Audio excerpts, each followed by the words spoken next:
Hello and welcome to another Hawkview Collector instruction video. In this video, we will be going over the modeling and tuning module.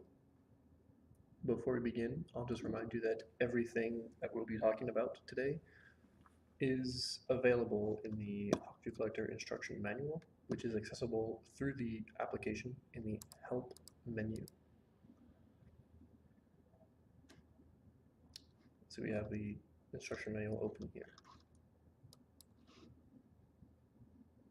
So we'll start with how we can create a model. You probably see in the work tree we have a model node, and this is where our models will be saved. But to create a model, you have to start with a view. Any view, it can be a view created just from one acquisition, or it can be a view that was created using multiple acquisitions of different types.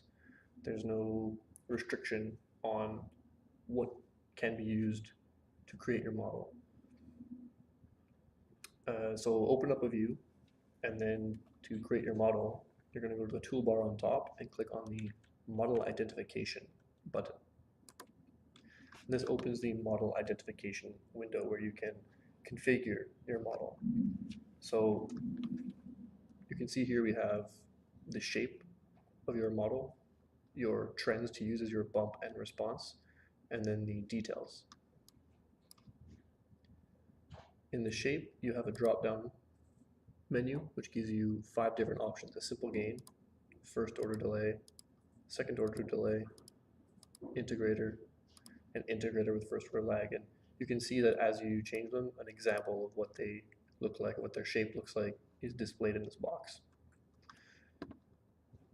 Here you have the bump and response trends you can select. Now in my example here, I only have 2, but if we were to close this and go to another acquisition, we would see that we have all the trends listed in this view.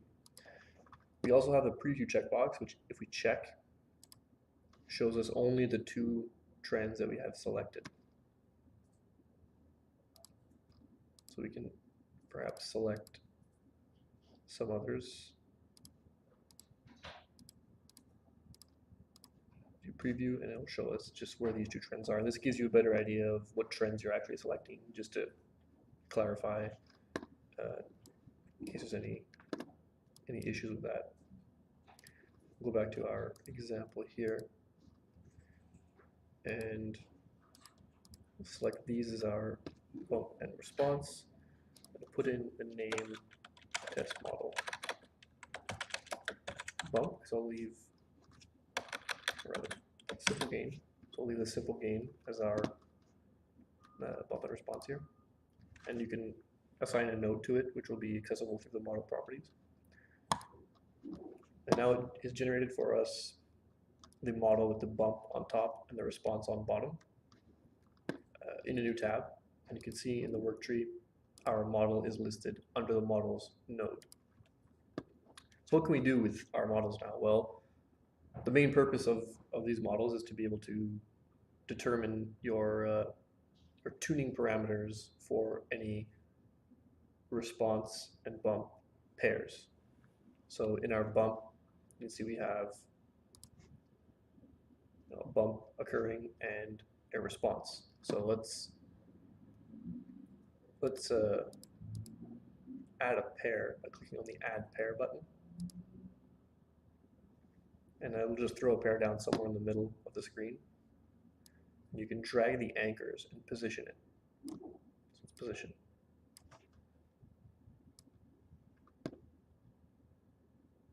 Try to place these on top of it. You can see that as we're zoomed out, it's very difficult to get it right on. So let's just grab the zoom box and zoom in a little more. And as we're zooming in, we're seeing that maybe this isn't actually a simple gain. This is perhaps a first order function. So let's change our model type to reflect that. So if you want to do that, you're going to go to your model here. So you can either go back to your initial view and create a new model, or if you don't want to sift through all your views and acquisitions and trends, you can go to, in the model node, the model that you initially created, right click on it, go down to copy as, and then here you can copy your model as a new type. This will copy the bump and trend, but it will not copy the pair response, the pair bump response anchors that you have already created. So let's make this a first order delay. You can see it created a new model that is with the same bump and response. And if we zoom in on what we were working on before, let's zoom in a little bit more on the y-axis as well. We can see that we have here a first order. If we add a pair, it is now first order pair that we've added. So let's position these.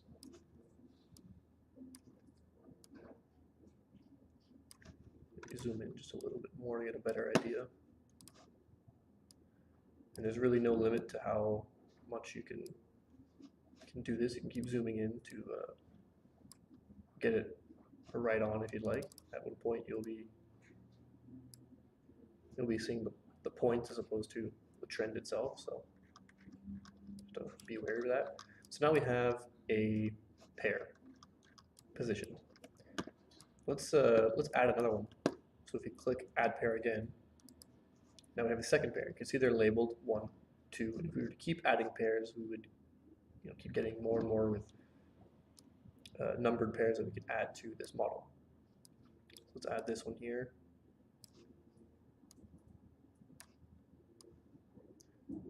Zoom into this section.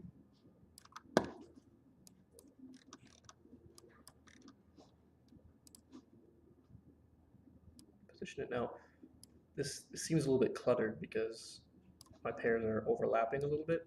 So what I can do is I can right click on my trend, my pair 2, and click on fit to view. And what that does is it cuts the sides of the trend so that they only fit in this view here. So if I were to zoom out, it ends there. So let's do the same with this one here. Let's zoom in on it so that we just get this one, and we'll right click fit to view. Now if we zoom out, they're no longer overlapping, and we've kind of cleared up our view a little bit. Let's cut this one a little bit more, just so it doesn't overlap with this. All right, we'll add one more trend, or one more pair, but I want to highlight something in this one. All right, you've probably noticed in the top that we have some numbers listed. And here, what these numbers they're telling us is, for this pair that we've selected, the corresponding color, we have the time that the bump is happening at, our du, so the bump step change, our dy, so the response change, and then our time delay, our kp, and our tau. So you can notice here that the time delay is highlighted in yellow, and that's because it's negative. So you'll get a warning in the form of a yellow indication if your time delay for this bump response pair is negative. You'll also get another delay if I just finish putting this one, or rather another warning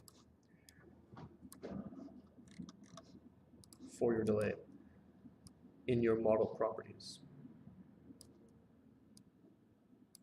So you can access the model properties.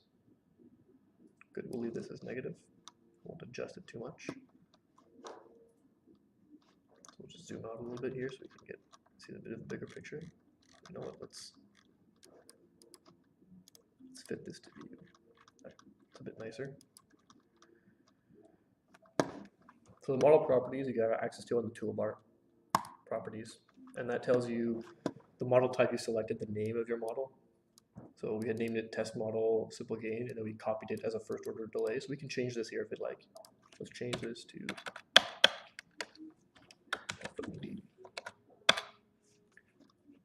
the acquisition properties, so the bump and response and their ACK details.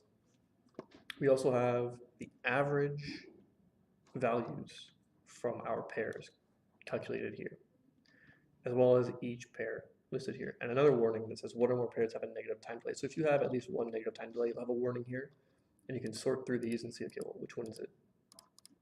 It's clearly this one. So let's remove it. And then the averages update and they don't calculate. So you can see that, oh, maybe there was a mistake, or this was perhaps wasn't a bump, it was something else that happened in the process. So let's uncheck it, and it's now ignored from the calculation. So this is nice. This lets you see what you've put in so far, but how do you use it? Well, no, once you've had, of course, I made some changes. I changed the name, so let's save it. So once you have your pairs set up, and you can keep putting more and more pairs if you'd like, you can go to your toolbar, click on the tunings, and select lambda method, and this opens your lambda tuning method. You have the same warning here, one or more have negative time delays, so you can find out which one it is. If you would like, you can remove it, and you can see that your averages that are being calculated here are being calculated based on what you have selected in this window. You can keep adding pairs, and will all come up in this window. You can readjust the window to see them all if you'd like, or you can just show the ones that you've selected. You can also add your own custom overrides. For instance, okay, well, I'm just going to say this one's 1, and I'll leave the rest as they are. Then you want to put in your lambda tuning parameter. I'll just put it on 120 to get this going. You can customize your ranges. So when you've created your acquisitions, you specified a range for them, and that range is used in here to calculate a percentage change. Now, if you don't want to use a percentage change, you can just use the engineering units associated with your bump and response trends, and that's fine. It won't use your ranges. It'll just calculate based on the actual values that are reported. But you can change the units of your controller down here in the controller section with a list of engineering units, percentage, and then a mix of the two. You can also change the value of your PID, so the units used here, those parameters, as well as the controller types. We have standard ISA, classic series, and parallel controller types. And this is all under the custom controller, you've probably noticed. We also have a list of controllers in our controller database. So if you check that box, you can go through and you can select a controller, and then it'll populate this section according to the settings for that controller. But I'm going to go back to custom and just leave this. All right, so we have this set up. I've ignored the negative time delay here, and I'm just going to calculate and say, all right, for classic series with these units, these are my PID values. If I want to save this to use it later on, I can click save, and I can just call this example tuning. And I can close this window and look at my work tree, and I have my example tuning saved underneath the model that used it, or rather the model that it's from.